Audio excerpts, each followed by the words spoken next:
Hi everyone, welcome back to another cooking video. In this video we will be making cornbread. Here's the supplies and the ingredients that I'll be using. I like Alber's yellow cornmeal when I make my cornbread. I will also be using flour, sugar, baking powder, salt, cooking oil, and some measuring utensils. There's a tablespoon, a teaspoon, 1 cup, and 1/3 cup. I'm also going to be needing 1 egg, a whisk, a spatula, of course a bowl to mix everything in, and milk. And I also like to add a little bit of honey.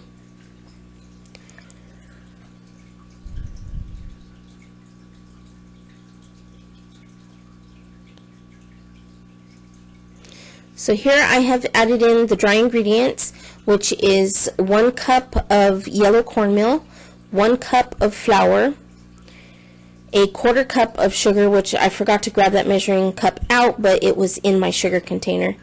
Also 1 tablespoon of baking powder and 1 teaspoon of salt.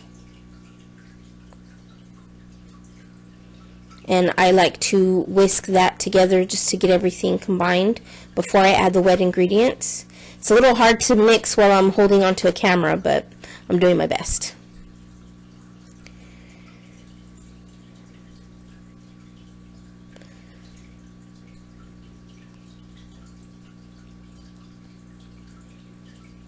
I should have fast forwarded this part.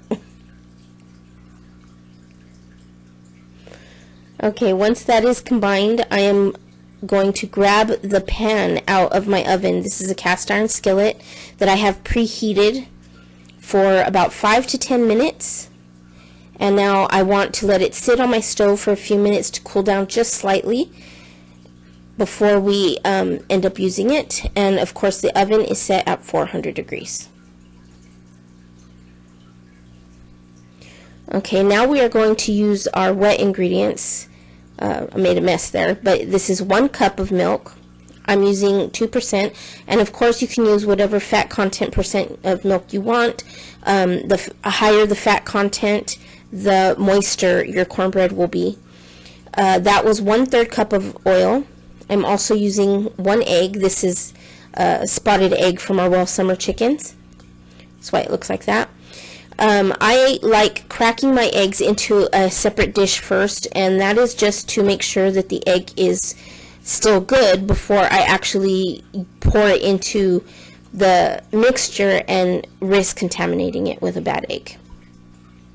Of course, this is a fresh egg, so it's perfectly clear, no cloudiness, and it's good to go. Now you can add your egg directly into the mixture and then whisk everything in, but for me, I just kind of like to give it a quick little whisk to mix up the egg contents first before I add it in. You can of course skip this step.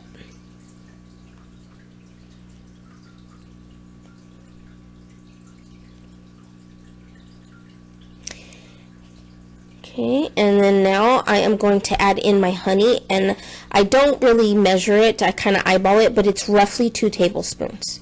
And you can put more or less for your tastes, or leave it out altogether.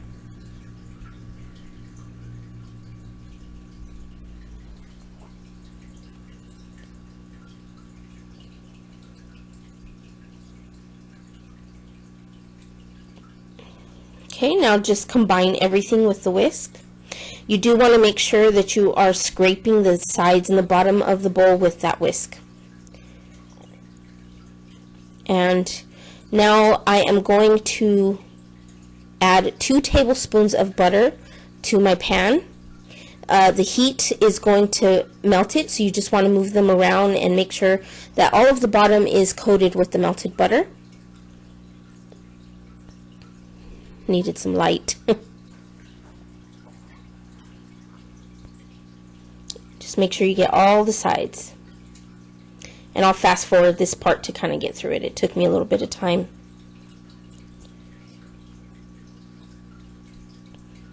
Okay, the rest will melt on its own.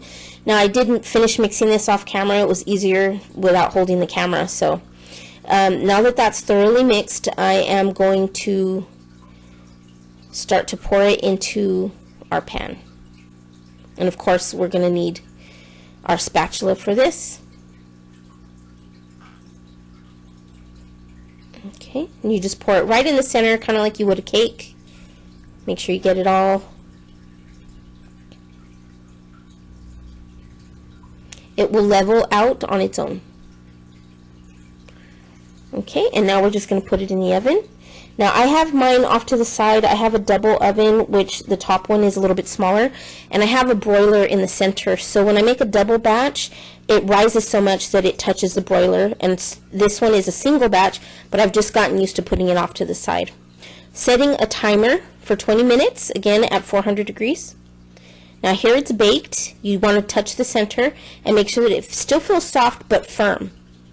And you can test it just like you would a cake with a fork or a wooden stick. Comes out clean, it's done. So now we're just going to pull it out.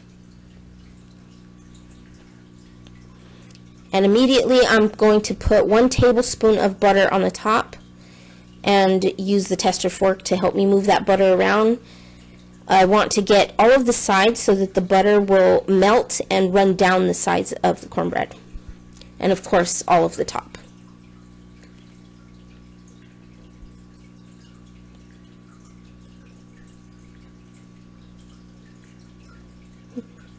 And the rest will finish melting.